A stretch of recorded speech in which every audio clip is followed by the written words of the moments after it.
97.7 Dundalk FM. Town Talk. Yes, we're suitably chilled out now listening to the 251s there and Slave to the Moon, the title track of the album released by the 251s. And delighted we're joined by the voice of the 251s, Dara MacGabhann. You're very welcome, Dara. Thanks very much, Pat. Lovely to be here again. You're all chilled out there listening to I know, I'm nearly dozing myself. Slave to the Moon. Maybe say a little bit about the song and about the album, because it's a couple of years. It's a couple of years since you released it. That came out in 2023. Yeah. It was launched by Charlie McGettigan in the Tin Church just outside Castleblaney. And so it's a few years out. I suppose the song itself was written by myself and Andy. Andy is the guitar player, and we're a duo. And it's kind of a little bit of a Halloween feel about it, you know. Like it's a tragic love song, but not as straightforward as you think. And Slave to the Moon, give us a little bit of an insight. Well, but the hint was that there's howling in the background. Oh. So basically, her lover is obviously a little bit affected by the moon, and there is a line in it: "When you change, you're no longer mine." So that kind of gives a hint of what it's about. So Dara MacGabhann and songwriting. Explain to me the process. Because that sounds a little bit strange what you just told us. How do you write your songs? It depends. Sometimes it's a little bit of inspiration. Something, I was in a songwriters group there for 15 years, so you'd get homework. So I would give the homework, for God's sake. But so it could be a word or a phrase or something like, I think one of the songs, Shadow in the Sun was a phrase somebody gave me to write a song. Okay. And then I just had to come up with a song with it then. So somebody comes along and writes a song about Shadow in the Sun. Yeah. Okay, that's fair. So you just leave it with you sitting, and like I'd be driving the car, turn off the radio and just leave it with you, and things come into your head. So you have to leave yourself in the silence. But you're driving the car, so you can't write it down. No, but I sing it in my head. Sing it in your head. You sing it in your head, and then you just have to keep singing it till you get home and write it down. So you could be driving home from work, and by the time you get home, you could have a new song. Well, you could have the bones of it. Yeah, you could, or a full new song, but mostly the bones of it would be there. And would you ever pick up a random phrase, say walking down the street, and you overhear a piece of a conversation, and somebody says something that I like that phrase, I want to use that. Yes. Yeah, you do. Yeah, you do. Yeah. You do, yeah, definitely. Somebody says something, you say, God, I love that. There's one actually on that album. God, which one is it now? It's quite a quiet one. God, I can't remember the name of it. It's a very kind of more of a ballad kind of song. And like that, I was at a funeral, at the wake of a funeral, and there was a lot of talking. God, I can't think of it. It's one near the end of the album. One near the end. The rivers flooded over. No, the very last song. Wisdom in the Wind. Wisdom in the Wind. Yeah. So somebody, a Brazilian guy, said to me at this wake of a funeral that he loved Ireland because there's wisdom in the wind. Wow. And I said, deep. God, I love that. Yeah. And so I kind of ended up doing a song about the person sort of who had died, and who was an Italian man, was a friend of ours, and it just sort of I wrote around it. And did the person who inspired the phrase "wisdom in the wind" did that person know that the song? Probably not. I never met him again. I never met him. Who he was. So you don't even know. You just met him in the crowd. He was a friend of the family, as you do. And we just had a conversation, and that phrase just twigged with me. I loved it. So the process then of writing a song, so you hear this phrase at a wake or a funeral, "Wisdom in the Wind." Would that song be written within a day or two? Is it? Sometimes it just sits with you, and said you could be driving in the car, could be in the shower, somewhere where I'm on my own and nobody to interrupt, and in your bubble, and just kind of you sort of play around with words. Sometimes you just sing out a little bit of a tune, see where to go with it, and it kind of falls in. I can't really explain it. So that's the lyrics, and that's but the tune comes with. The tune comes with it as well. Yeah, I don't really play an instrument that proficiently. Right. I footer around with piano and so you have a tune. So how does it get from a footered around tune with some lyrics to Andy, we perhaps doing a musical arrangement? What's the process? So I would maybe say it to Andy, I have a song, and I'd sing it. Yeah. And he'd go, "Oh, what key key is that now?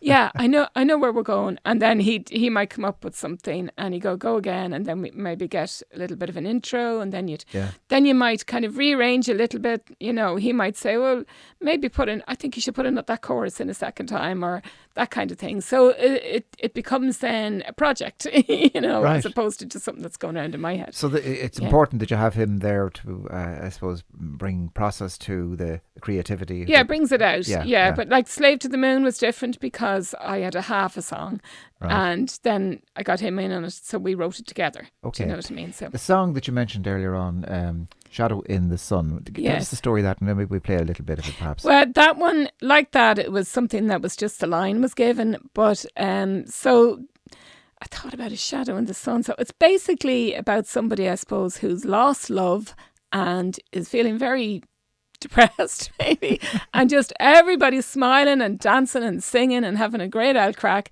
but there's this person keeping in the shadows. I get it. Keeping in the shadows. Well, and we brought in John Cosgrove there. He plays soprano sax on it, which we knew when we recorded that needs that. It needed some kind of a horn on it, you know, Lovely. like either a saxophone. Well, we'll give it a little blast now to Lovely. Shadow in the Sun, now Thank that we you. know what it's all about. Thanks. 251s.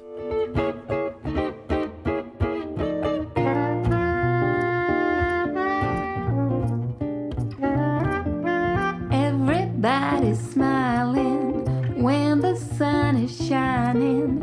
Everybody's out there having fun. Well, I can't tell you, baby, ain't no buts on maybe. I'll be in shadow in the sun. Everybody's singing, playing that horn and swinging, happy to be out when summer's come. Well, I can't tell you, honey, I don't find it funny, 'cause I'll be in shadow in the sun. Oh, you hurt me through and through. I was much happier before I met you. Oh, you burnt me deep inside. Now in the shadows I just gotta hide. Everybody's dancing, jiving and romancing, happy to be out when work is done. There ain't no rhyme or reason for me to hate that season, but I'll be in shadow in the sun.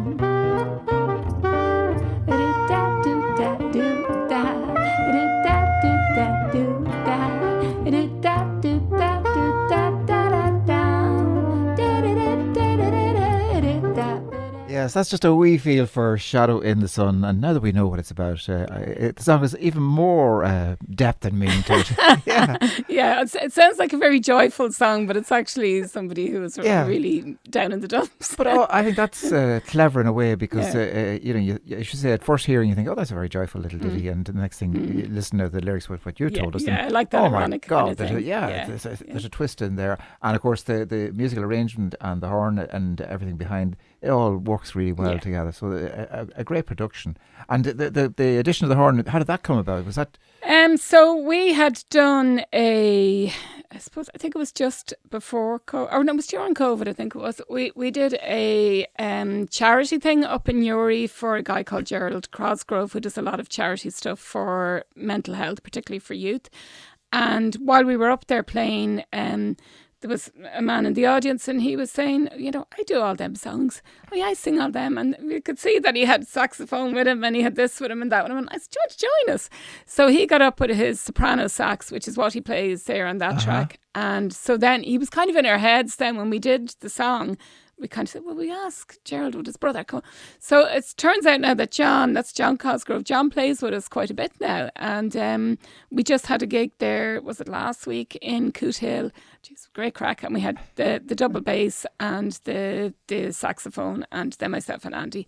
So the four of us, it's worked out quite good as a four-piece. So the 251s, the lineup is sort of fluid. Okay, yourself and Andy you are the core. It's generally Generally, myself and Andy is a duo. And then sometimes we have the double bass player, which is Alex Watson. And then sometimes we have John as well with us. And you've had your daughter as well. Oh, I do. I join her in as well. Yeah. So she's actually doing a gig with us next month in it's in Monaghan. It's in a pub called Huey's in Monaghan and Carcahan.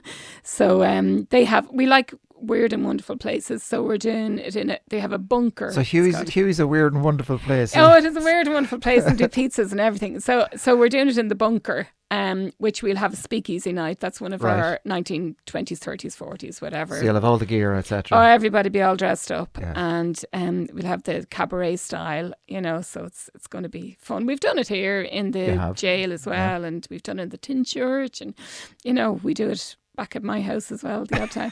So in my cowshed. So in your cowshed. In the cowshed. It's converted. Don't worry. There's no old dirt on the floor. But this is a genuine cowshed. It used to be. It was a cowshed. And we renovated. Right. Yeah. It sounds delightful. I've no doubt it's the parlour. We call it the parlour because it's kind of a meeting place as well as it was a milking parlour. So somewhere to entertain. The 251's in the parlour. Not quite what you expect.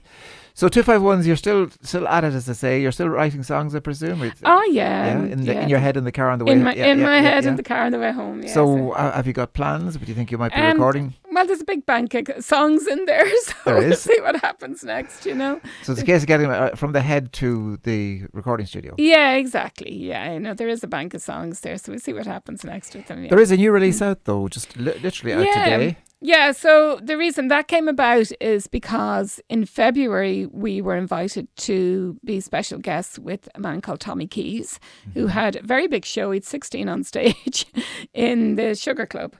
And he had me up then doing back and singing. The Sugar Club is in Dublin. Tell us what it's in Dublin. Yeah, it's a great venue. It's kind of cabaret but yet there's lots of standing room if people want to dance as well.